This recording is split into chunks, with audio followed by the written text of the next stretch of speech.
السلام علیکم۔ کتاب مقدمۃ القرآن بائی پروفیسر احمد رفیق اختر صاحب۔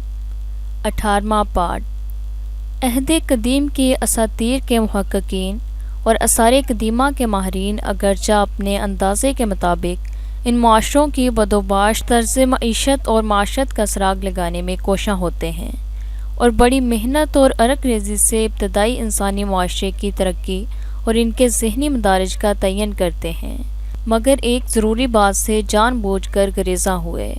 تحقیق و جستجو اور حقائق پرستی کے عنوان سے وہ اپنی تمام تلاش کسی بھی الہامی اور مذہبی امکان سے خالی رکھتے ہیں۔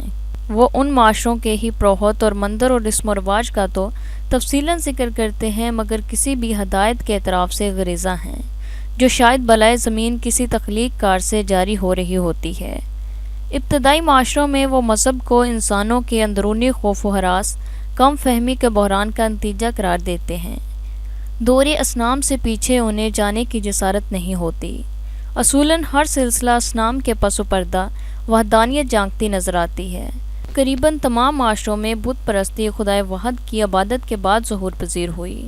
یونانی دیومالا میں اگر غور سے دیکھا جائے تو زیوس اور ہیرا کے خاندان سے پہلے اولمپس کے جملہ دیوتاؤں کے پس منظر میں ہیں۔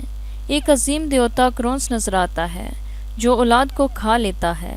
واحد وجہ یہ نظر آتی ہے کہ جب تک خدائے واحد کا تصور قائم رہا، بت پرستی اور اصنام سازی سختی سے ممنوع رہی، اور اس دور کے پیغمبر اور پرخت مفوق کائنات ہدایت کے تحت خدائے واحد کی پرستش کرتے رہے اور اصنام پرستی سے اجتناب بھی کرتے رہے۔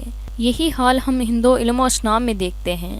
یہاں آریائی خاندان واحد اندار کے ساتھ داخل ہوئے جو سوروکر برقی آسکا کا خدا ہے۔ میدانی ثقافت میں داخل ہوئے۔ خدائے واحد کو ورونا اور متھرا کی تثلیث سے ملوث کر دیا گیا۔ اس طرح دوسری تثلیث میں برہما ہی خدائے واحد اور مطلق ہے۔ منو کی وضاحت کے مطابق وہ لا شریک لا ہے، مگر اس کی صفات کو پھر علیحدہ خداؤں یعنی شیو اور وشنو کے مراتب دیے گئے۔ یہ حقیقت ہے کہ تمام علم و اصنام خدائے واحد ہی کی حکومت پر ختم ہوئے ہیں، مگر شاید اس کو ناقابل رسائی دیکھ کر کج فہم اور کج رو پروہتوں نے مال و اسباب کے لالچ میں ایسے اسباب سفارش ڈھونڈے جو خدائے واحد کی مطلق حکمرانی کو تقسیم کر سکتے۔ طوفان نوح علیہ السلام تقریباً ہر قدیم دور اسلام میں موجود ہے۔ قرآن، انجیل، تورات اور صحائف میں اس کی تصدیق ایک ایسے عالمی سیلاب کی حیثیت سے کی گئی ہے جس کی زد سے کوئی کافر اور مشرک نہیں بچا۔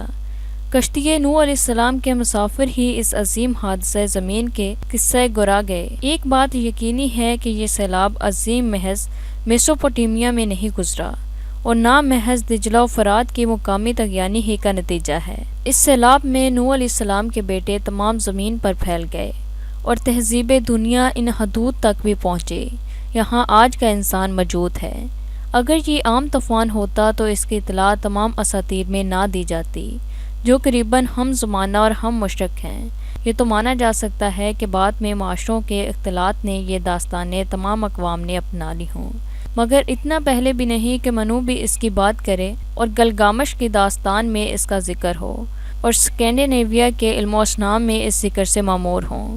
حقیقت یہ ہے کہ اس طوفان کے حقائق کا سراغ صرف ان لوگوں سے ملتا ہے جو کشتی نوح کے مسافر تھے۔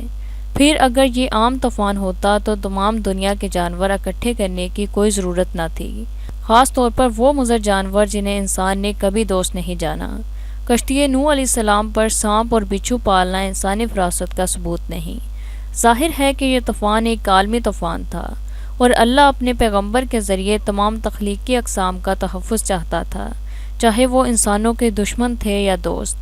اس حادثے کی مقامی اطلاع صدیوں کے بعد دوسرے معاشروں کو پہنچی، یا پھر کسی اور معاشرے کو کیا ضرورت تھی کہ جو واقعہ انہیں پیش نہیں آیا اس کو بڑے اہتمام سے اپنی مذہبی روایت کا حصہ بناتے۔ محض ایک ہی وجہ نظر آتی ہے کہ باقیات نوح علیہ السلام میں یہ عظیم واقعہ ایک ایسی تاریخی حقیقت تھا جو نسل انسان کے لاشعور میں ایسے خوف کی طرح ڈل گیا تھا کہ آنے والی نسلیں بھی اسے فراموش نہ کر سکیں، یا یہ پھر خدا پرست بزرگوں نے تنبیہ غافلین کے لیے آنے والے لوگوں کے لیے نقل کیا تھا کہ گمراہی عقل کے لیے حیرت کا نشان بنے۔ اس حادثہ کے بعد دو بڑے نتائج نکلے: نسل انسانی کا پھیلاؤ اور ایک مخصوص وادی سے نکل کر اولاد نوح علیہ السلام زمین کے گوشے گوشے میں جا سکی۔ حتیٰ کہ لامتناہی برف زاروں میں اسکیمو بھی آباد ہوئے، اور دوسرے یہ کہ کافی عرصہ تک خدائے واحد کی پرستش تمام انسانی معاشروں کا شعار رہی۔ ماقبل تاریخ پر ابھی ہماری نظر صرف دور اصنام تک محدود ہے۔ اگر ہم اس میں بھی کچھ بڑھ جائیں اور ہماری نظر تاریخ اصنام کے دور سے آگے بڑھتی تو حقیقت نظر آ جاتی۔ موجودہ تہذیب معاشرہ کی ابتدا یا اسٹون ایج کے دوسرے دور سے شروع ہو گئی تھی۔ اس حقیقت سے بھی گریز نہیں کہ تمام ابتدائی معاشرے پروختی معاشرے ہیں۔ ایک ایسے وقت میں جب انسان بقا کے ذرائع تلاش کر رہا تھا، مذہبی شعور ایک غیر معمولی عنصر ہے جس کی کوئی ذہنی توضیح نظر نہیں آتی۔ موت کا خوف بھی نہیں، کیونکہ عملی طور پر جب ایک اصول زندگی کے تمام شعبوں پر محیط ہو اور ہر طرف موت و حیات کے اصول جاری ہوں تو ذہن ڈرنے کی بجائے انہیں صرف بھول جانے پر آمادہ ہوتا ہے۔ کسی دوسری دنیا میں بقا کا تصور، تخلیق کار کا خوف اور فلسفانہ اور مابعد طبیعتی سوچ غیر ترقیاتی انسانی ذہن میں امر محال ہے۔ اس دور جدید میں بھی انتہائی ترقی یافتہ ذہن زندگی کو ہی آخری منزل قرار دیتا ہے، اور بہت سے دانشوروں کے نزدیک مذہب اثبات کے تصور اور بقا کی خواہش ذہنی عوارض قرار دیے جاتے ہیں، سوائے اس کے کہ کوئی وجہ نظر نہیں آتی کہ اس وقت کے معاشروں کو کوئی خارجی ہدایت موصول ہوئیں اور کسی خارجی قوت نے ان کی ذہنی نشوونما میں حصہ لیا اور دور بقا کے مادر پدر آزاد معاشروں کی ذہنی تربیت کے اسباب مہیا کیے۔ زمانہ قدیم کا انسان جانور سے علیحدہ تو نظر آتا ہے، مگر ایسا بھی نہیں کہ ان کا کوئی فرد اس وقت راکٹ انجینئرنگ میں پی ایچ ڈی کر رہا ہو۔ سست روح اور کاہلانہ تعلیمی عمل اس وقت موجود تھا۔ وہ برسوں پر نہیں بلکہ ان گنت صدیوں پر محیط تھا، اور انسان کا ذہن ہمیں اس بچے کی طرح نظر آتا ہے جسے ہاتھ پکڑ کر ہی چلایا جا سکتا ہے یا پھر فرمائش اور تنبیہ سے سبق پڑھایا جا سکتا ہے۔ شکریہ۔